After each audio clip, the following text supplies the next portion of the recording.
Feel Good Breakfast Show. Welcome back. You are just in time. This is your Feel Good Breakfast Show, Expresso on S3. Now, with a passion for teaching and learning, former Miss South Africa, Ntandoyenkosi Kunene strives to empower future generations and believes that education is vital for transforming African communities and alleviating poverty. I'm so excited to be catching up with you today. It's been a while since you've been on Expresso. We were trying to do the mental calculation and it could have been as easy as 2016, 2017. Yeah, early 2016 or late 2017. So it's been quite, what, 8 years now? You're making 7? me, it's been a long time, but I'm so happy you're here and visiting. I feel like, you know, it's just two girls having a catch up.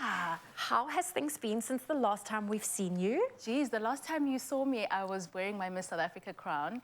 And 7 years later, so much has happened. I've got my beautiful boy. I've made so much career advancements, but in the same breath, I mean, I was married once, and then, I mean, after 2 years, that ended as well. So it's been quite a roller coaster of a life. And in between that, I also lost my dad. But so many beautiful highs, you know, and everything has just been such a beautiful learning curve for me. And it is about taking all these things that happen in our life, whether they are good or bad, and choosing to be optimistic and seeing them as a learning curve. You have to. You have to. Otherwise, you're just going to live in that sadness and that disappointment. So you have to just say, okay, cool. How do you pick yourself afterwards? And how do you carry on, be the best person that you can be, you know? You know, that's what we all have to do. And I love what you have done with post-reign. I mean, what you did during your year of reign and what you've continued to do since handing over your crown. Let's touch on the first of many incredible accolades that you have. You published, it's been 3 years since you've published Corey in the Universe. It is a children's book. Have you got any plans to publish more? Yes, we do have plans to publish more. And we still want to do so many amazing things with Corey in the Universe as well. Because when we started it, it was really just, we thought it's a passion for learning and a passion for teaching as well during COVID-19, and how do we teach our kids about the virus and so forth. But also a huge part of representation and diversity because of our characters and what our children should be seeing in storybooks. And so now it's been 3 years, and we want to do another sequel using the very same characters, but now how do they live outside of COVID? Okay, okay. You know? So, yeah. So I love that. So Corey in the Universe is all about dealing with life through COVID. And do you find that perhaps all the experiences you've gone through, and especially now with your little boy, that's some of the narratives you'll be bringing into the second phase? You know what? I think the most important thing for us was that, you know, it was the realities of the things that our kids go through. We were so intentional about the kind of characters we created and their family stories, and also the type of backgrounds they come from as well. So we had one child that came from, was in a single mom home, and one child that had a stepbrother. So there were all those dynamics, and one child that was in a child-headed home. So we really tried to bring in a lot of what our children go through within the classroom space, so that they also feel represented and they also see themselves within stories. And it doesn't feel like, oh, you must have this type of family for you to kind of be normal in society, but every story is normal and every child's story is normal. And we need more diversity within our books, especially within South Africa, because I think you know, we call it the Rainbow Nation for a reason, because it's so unique and so different.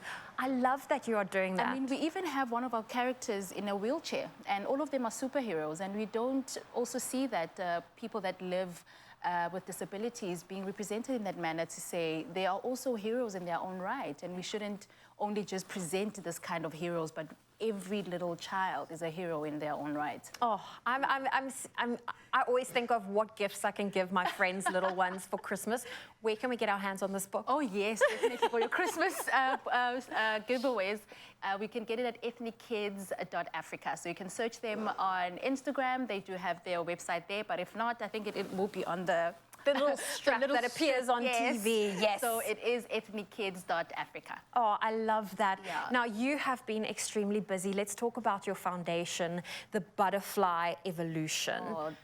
This has been something that's very near and dear to your heart. For our viewers that don't know what the butterfly evolution is all about, can you give it to us in a nutshell? Geez, it's something so close to my heart, and I especially started in my hometown because I felt the girls that come from underserved communities, like how I grew up as well, need a lot of assistance in terms of just mentoring and career guidance as well.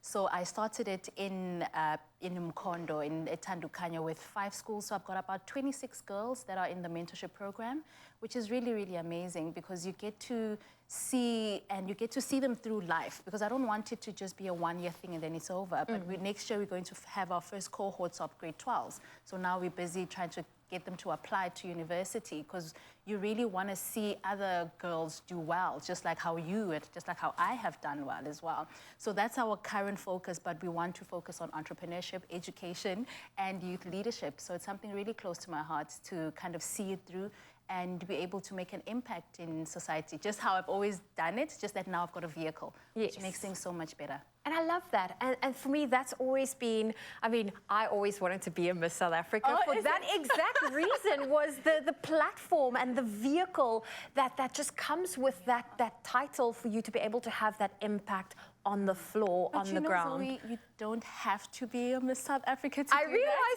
I realized that a long way around. You can do it now with the platform that you have. I mean, Anyone I think where you come from, a lot of girls look up to you as well to say, I want to be like Zoe one day. And so how do you give them access to the kind of life that Zoe has now and take them along the kind of challenges and how you've become the woman that you are today? Oh, listen, who's interviewing who here today?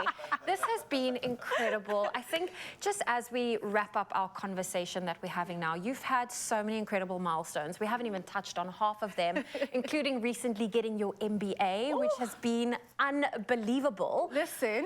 That's not easy. Not easy at all. 2 years of absolute grafting. I'm telling you, I had literally no life because every single Saturday was taken up by my studies. And it's not just that. So it was from 8 to 5 every Saturday. So I can't attend What is a Saturday? Parties. What's a Saturday? And then also it's just missing out on my son's life as well, because even during the day, there are stuff that needs to be done. So yeah, but such a great achievement. It's one of those things I'm just like, girl, you did that. You're doing it for yourself. What are you hoping to do with your MBA now that you have it? Oh, I'm hoping to do so many things, but it also goes back to the kind of impact I want to have in society, but also more in like a measurable and sustainable way. Because I think the one thing that has always made me kind of was the kind of programs that have no growth strategy. So it's just like going into a community, you do one thing and then you leave. And I feel like we need to become more sustainable in how we do that, so we capacitate communities. So that's what I actually want to do, to make sure that how do we grow societies over just not one day. Oh, you know? I love that. Yeah. Well, thank you for stopping by. We Thank you for having me in Cape Town. And every visit that Ntandoyenkosi shows us here on your Feel Good Breakfast Show. Just to remind you, if you want to get your hands on Corey and the Universe, her children's book, it is available at www.ethnickids.africa. That's on your screen right now. I'm so excited for what the future holds for you. And ladies and gentlemen, it's bright. Very bright.